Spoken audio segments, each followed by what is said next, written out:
Hello there everybody, Sam Strains here and welcome back to the railway and welcome back to the servicing table for another how-to video. Now, a lot of people have been asking me to do the Ringfield motor to CD motor conversion.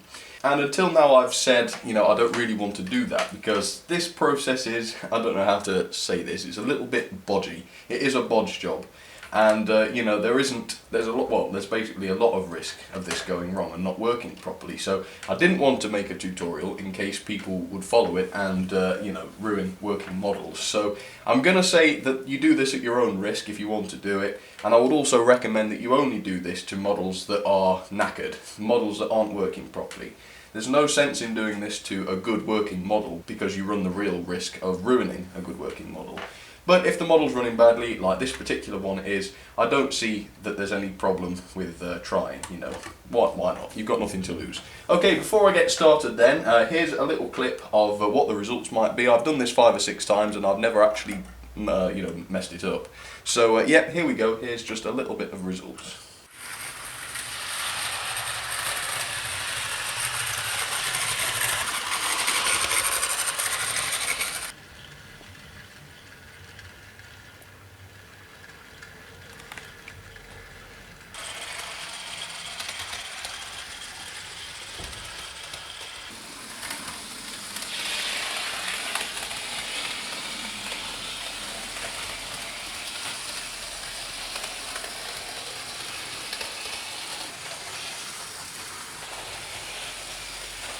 Okay, so as you can see, fantastic results. Now, the first thing I ought to say is that this idea wasn't actually mine.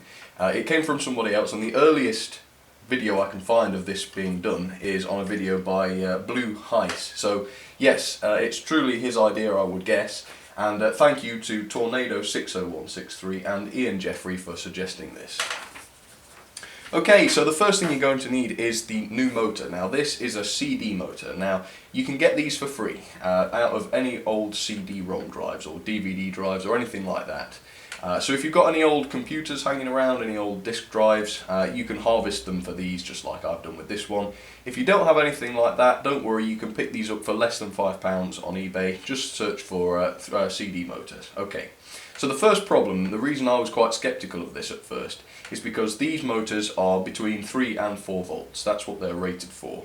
And obviously our trains run on 12 volts. So I was thinking to start with, if we're thrashing these motors on 12 volts, it's going to kill them, isn't it? They're not going to last very long. Well, I had an intercity model about 2 years ago now, it was a long time ago, that was totally ruined, so I thought, why not try it? Well, they do seem to run just fine on 12 volts.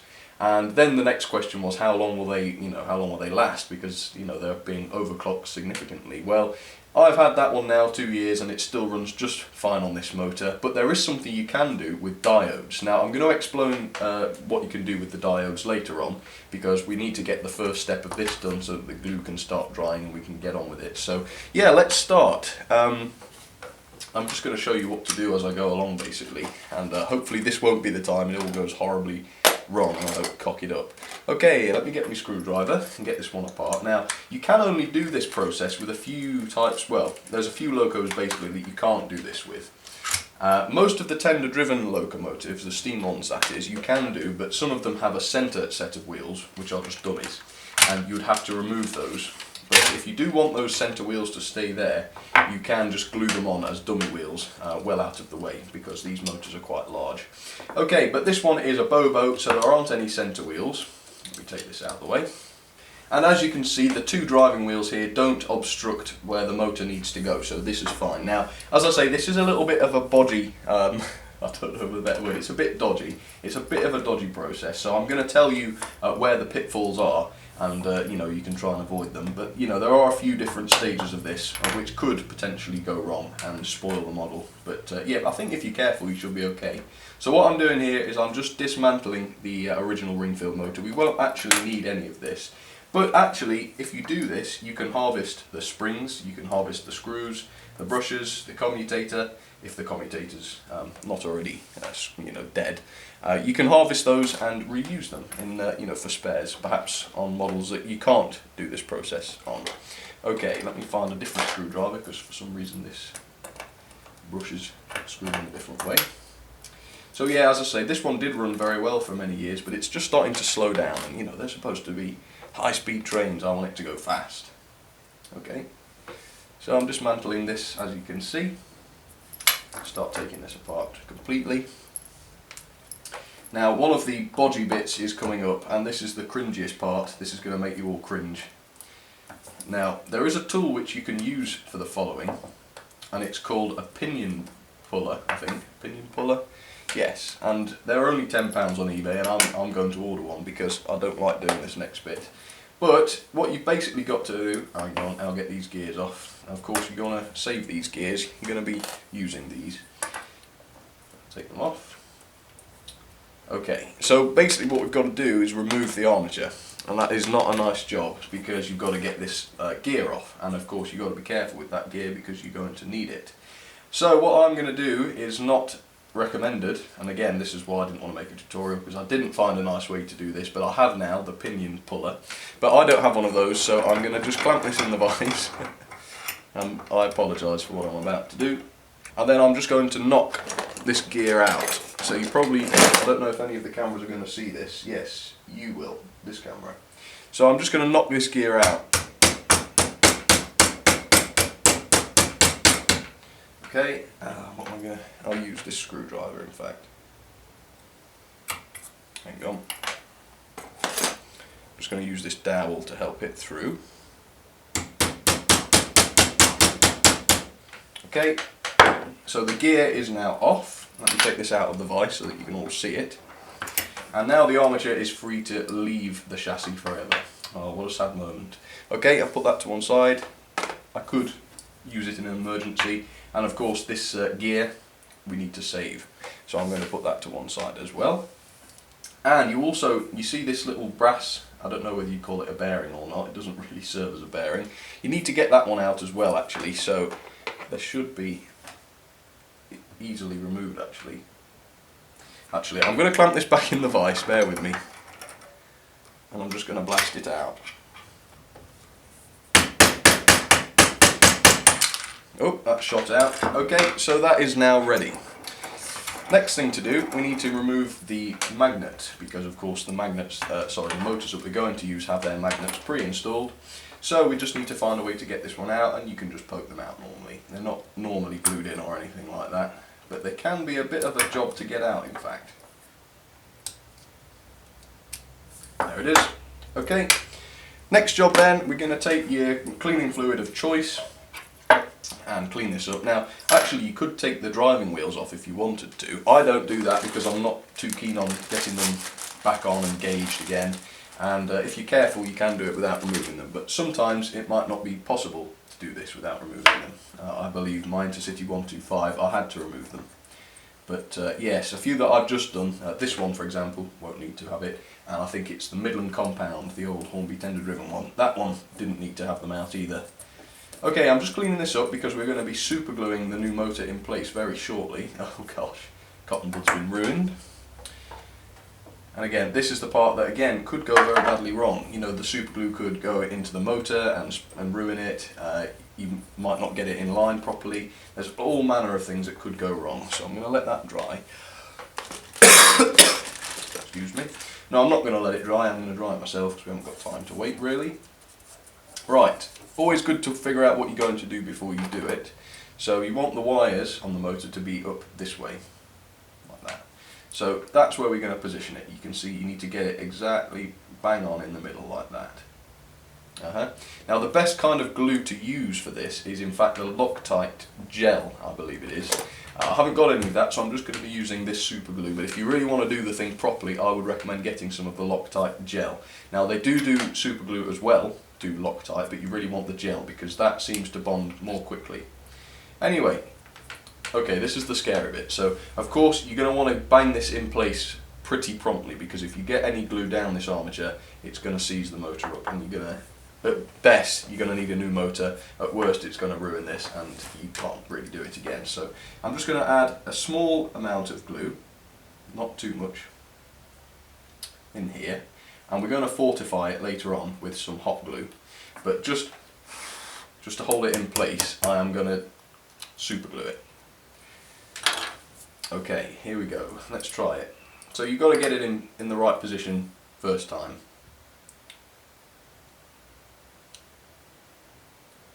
And just hold it there. Now if you were using the gel, this thing would go off in seconds. Well, not seconds. You'd probably have to only hold this for 30 seconds or so. Now I'm going to hold this for a bit, so excuse me. But then I'm going to put this down and explain why we need diodes while this glue dries. And I have got the hot glue gun warming up, so we can fortify this in just a second. Okay, I'm just going to turn this over onto its front now that the glue's had a chance to take hold. As you can see, there it is. And I'm going to put that to one side, somewhere flat, and let that dry. Okay, so why do we need diodes? Well, as I say, these motors, those motors we've just put in, are for 3 to 4 volts, which is a little bit too low for what we need. And yes, they do run fine on 12 volts, but you might find that they go much too fast, which in fact they do, and you might also find that it will wear the brushes out running them at 12 volts. So there is something you can do. Now you could use resistors, but I don't really like using resistors because you need quite big ones and they sort of waste power, they get hot and all that sort of thing. And diodes are better because all they do is they drop 1 volt. When current passes through a diode, 1 volt is dropped. So of course you're going to need 4 diodes for this. I'm going to do it twice. We're going to have it going through 2 pairs of diodes, so it drops 1 volt and then another volt. So when your controller is thrashing this motor at 12 volts, the motor will in fact only get 10 volts or so, which actually makes a big difference. And I've done this on my Midland compound, and where the Intercity 125 and the A4 are flying off the track, this stays at a nice, well, it is over fast, but it doesn't throw itself off the track. And of course it might save the motor in time to come. Okay, so how do you get diodes then? Well, they're in just about any electrical appliances. I've chosen this transformer, which is for an old hovercraft, and I'm going to see if there's any diodes inside here. But basically, anything that requires DC, or requires AC in fact, which converts it to DC, will have diodes in it. In fact, most electronic devices do. So any old junk, any old power supplies, anything like that, get them open and get yourself some diodes. Now it doesn't matter which kind of diodes you get, because most of them are going to be more than capable of managing 12 volts, because a lot of these, especially that are in transformers like this, are designed for mains voltages and that sort of thing, so it is more than safe. The smaller the better. You can get some pretty stinking big diodes. You don't particularly want those. Well, there we go. You don't want the massive diodes. But yeah, right, let's see if there's anything. This is a DC power supply, so there should be some in here. There might even be 4, that would be nice. Okay, yes, we do have some diodes in here, 2 little black things, and they're exactly what we need. They're just the right size. There only is 2 though, and I said we need 4, so I'm going to have to do this again in just a second. But I'm just turning the soldering iron on, and we'll get those diodes out. Now this has been very crustily put together. As you can see, this resistor is no longer soldered to the board properly, but we'll try and get those diodes out, and then off camera I suppose I'll hunt for a couple more. Alright, that soldering iron's warming up. I'll be right back then once it is warmed up, and we'll take these diodes out. Okay, I'm back and the soldering iron is good and hot, so hopefully we're ready to go. I'm just going to move all my plastic mouldings out of the way. There they go. And yes, I'm going to add some fresh solder to these diodes just so that they do come out nice and easily. There we go. Right, let's do this. There's my solder tray. So I'm going to add some fresh solder to these first because they are very dry and crusty. Okay, that feels pretty loose. In fact, I don't know if I've got the right one here. No, it's over here. Let's get rid of these cables first, shall we? Yeah. Oops, there we go, that's gone away quite nicely. Okay, let's get rid of these diodes then.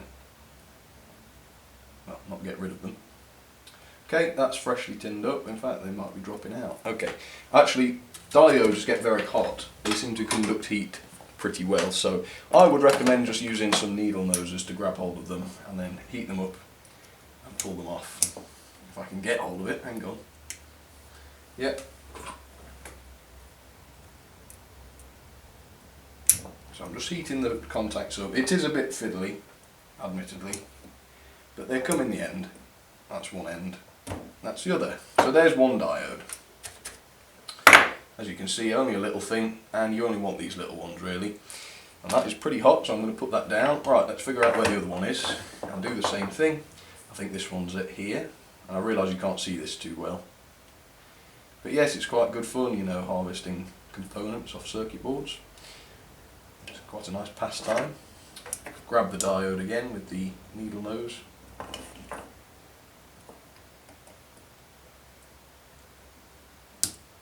There we go, that's another diode.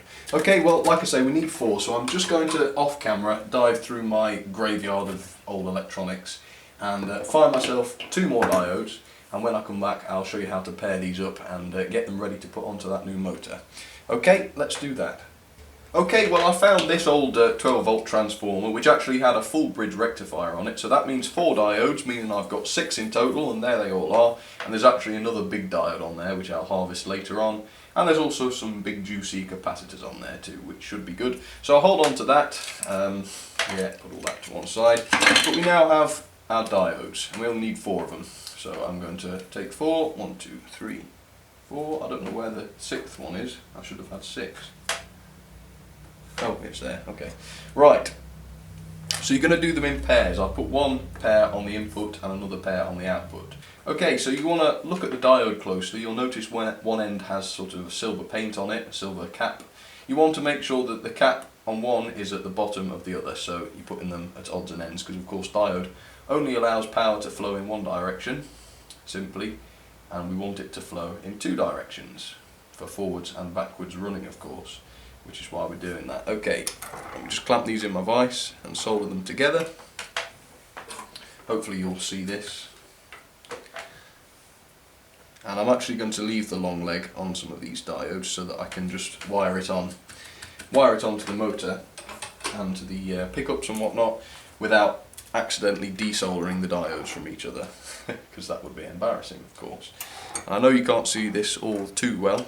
If I put this camera down a bit you might. So that's 1 pair of diodes anyway. There we go, soldered together. And each pair of these, as I say, will drop the voltage by 1 volt, meaning that the motor will never reach those top voltages. It will never hit 12 volts. And hopefully it will mean that your locos will run more realistically. You don't want them flying around too fast. And also it will ideally prolong the life of these motors that we're putting in. Which obviously, because they run CDs and things, they are intended to run for many, many hours. And often they do, and they don't seem to fail too much, so yes, it's quite good. Right, that's the diodes done. Okay, so the diodes are ready to go, and we'll move back to the diodes in a moment, but now I suppose there's been enough time for the glue to dry on the motor assembly, so I will show you the next step. Alright, so there it is, and the first thing we're going to do is fortify this with the hot glue, as I said. So you just want a little bit on, you know, in the sides here, not too much, but just enough to hold that motor steady. Of course, this hot glue isn't going to be holding the motor in, but it is just going to mean that if you put any pressure on it by mistake, it's not going to crack that hot glue. It's not going to crack the super glue, I should say. Alright, so now we have to figure out how to attach the gear. Where's the gear? Here is the gear. And most of the time these gears are not a good fit. As you can see, that gear has just slipped onto there. So what we need to do is glue that gear onto this, which again is the bodge job, because if you get any glue down the armature, you're finished basically. So let me find something that I use. Okay, so here I have a couple of small slivers of cheap plastic, and I actually just cut these off, let me show you, from an old DVD case. So it's a very DVD related video this. Just cut a few bits of the plastic off, and you're going to lie these above and below where you're going to put this gear, just like this.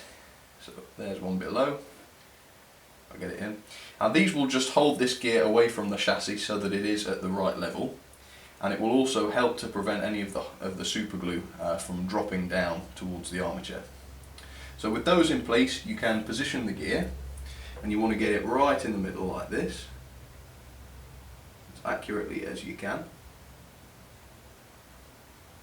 There we go. And then with your super glue again, you want to drop a very, very small amount onto this. You're going to add more later, but to begin with you just want a small amount.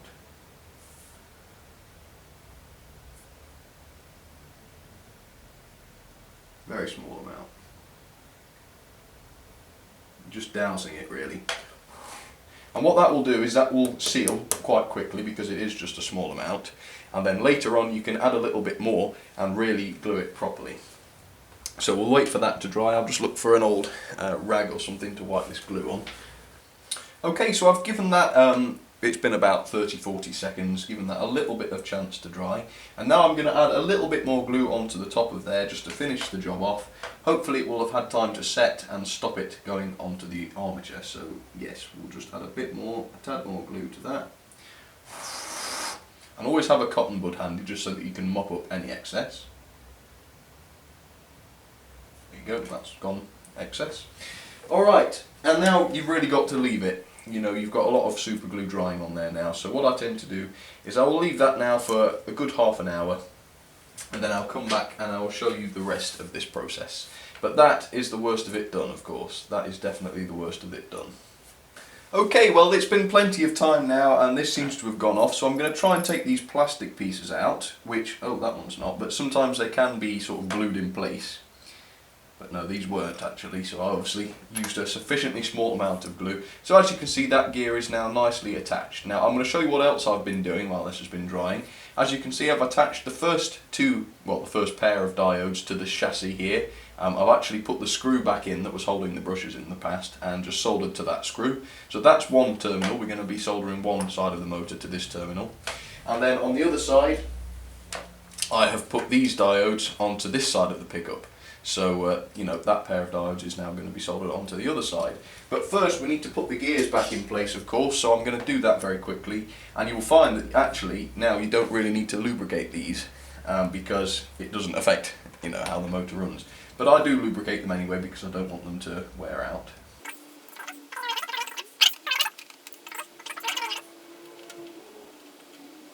There we go, that's seated, and that is now moving quite nice and freely, as you can see. Okay, now time to sort of put this back into its original casing, like this. So figure out which end goes in where. Yep, it goes this way.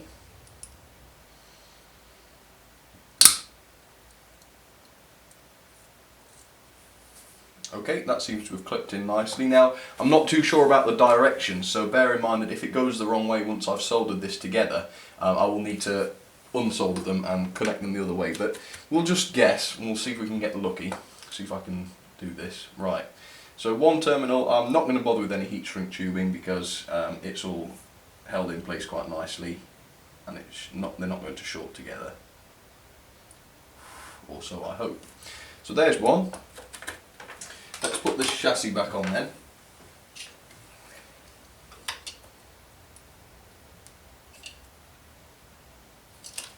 It goes this way, I reckon. There we go, and this black cable here I'm going to solder onto these other pair of diodes. This other pair of diodes, I should say.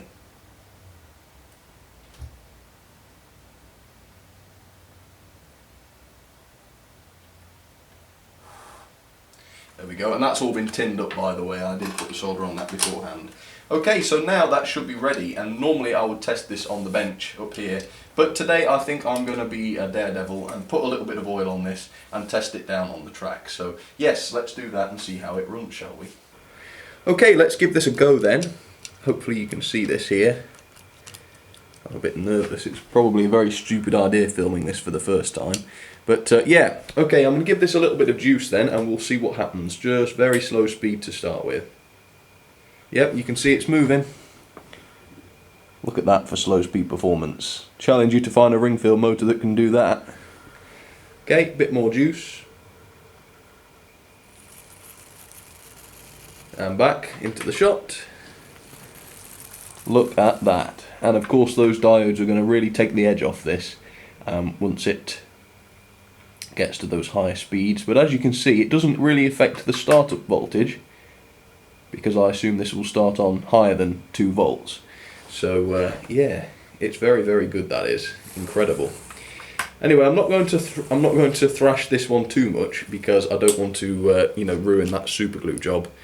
I'm going to let this dry thoroughly, but I'll just show you the other side of it. Just prove this is the actual motor doing the work. Back the other way. So as you can see, thoroughly impressed by that. Right, well that is it. Thank you very much for watching. As I say, only do this, you know, at your own risk, because you can see just how many things could go wrong with that. One slip with the glue and it could all go wrong. If you happen to let it glue in slightly the wrong position, it could not work. So only do this to a model that is knackered, but as you can see, the results are fantastic. So thank you guys for asking me to do that, and thank you all for watching, and I will see you on Wednesday. Cheers everybody.